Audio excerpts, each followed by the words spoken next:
अबदेखि लाइसेन्स 10 वर्षको हुने के फेरि यो सडक नियम।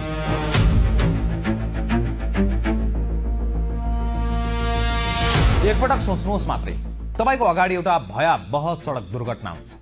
कोही व्यक्ति रगतले लटपटिएको छ, छटपटाइरहेको छ र सहयोगका लागि पुकारिरहेको छ।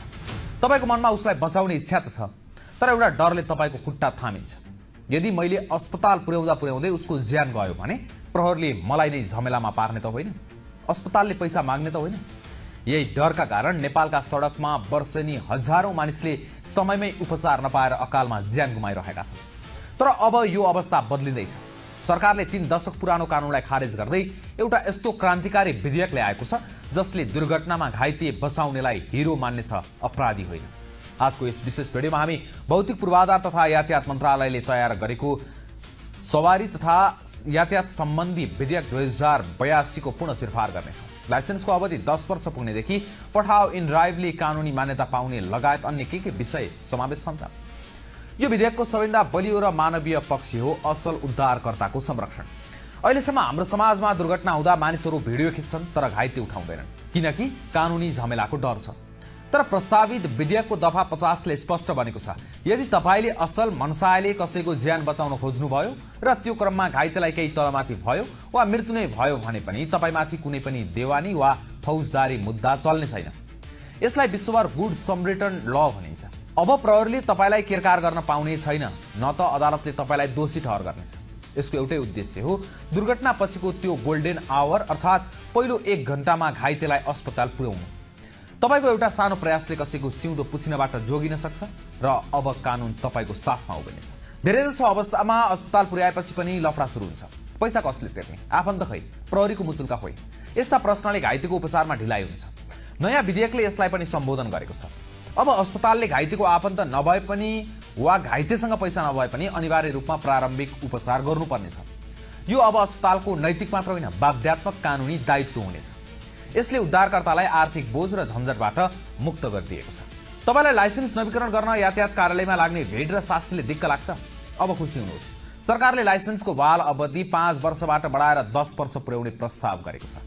10 वर्षमा एकपटक मात्र नवीकरण गर्दा पुग्ने भएपछि यातायात कार्यालयको भिड घट्ने र सेवाग्राहीलाई सजिलो हुने निश्चित छ। तर लाइसेन्स लिने उमेरमा भने केही कडाई गरिएको छ।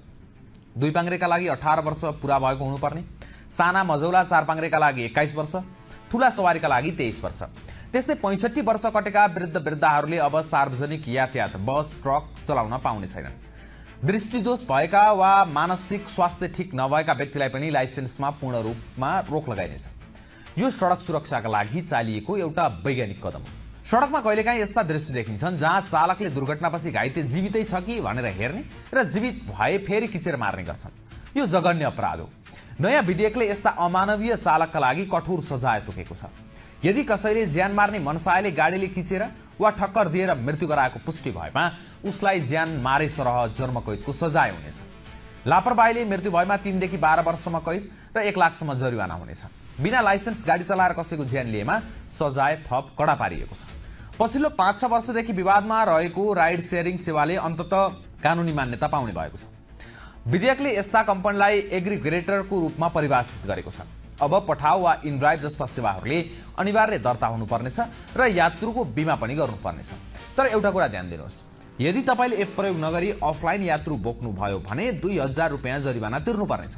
यसले यात्रुको सुरक्षा र भाडामा हुने ठगी दुवैलाई नियन्त्रण गर्नेछ। नेपालमा अहिलेसम्म बालबालिकाको सडक सुरक्षालाई लिएर खासै कानून थिएन।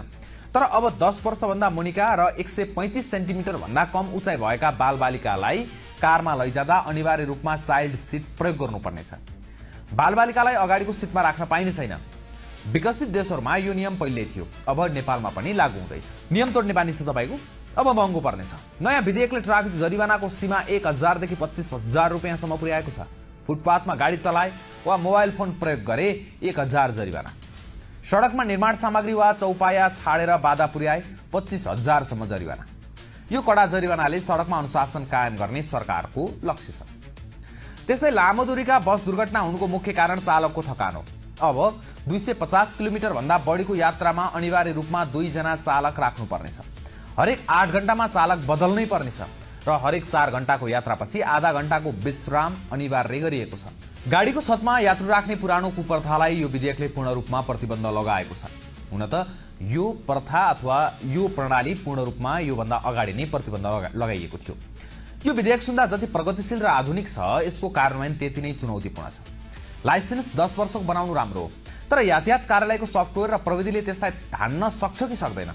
सडकमा चाइल्ड सिट चेक जाँच गर्ने पूर्वाधार ट्राफिकसँग छ कि छैन?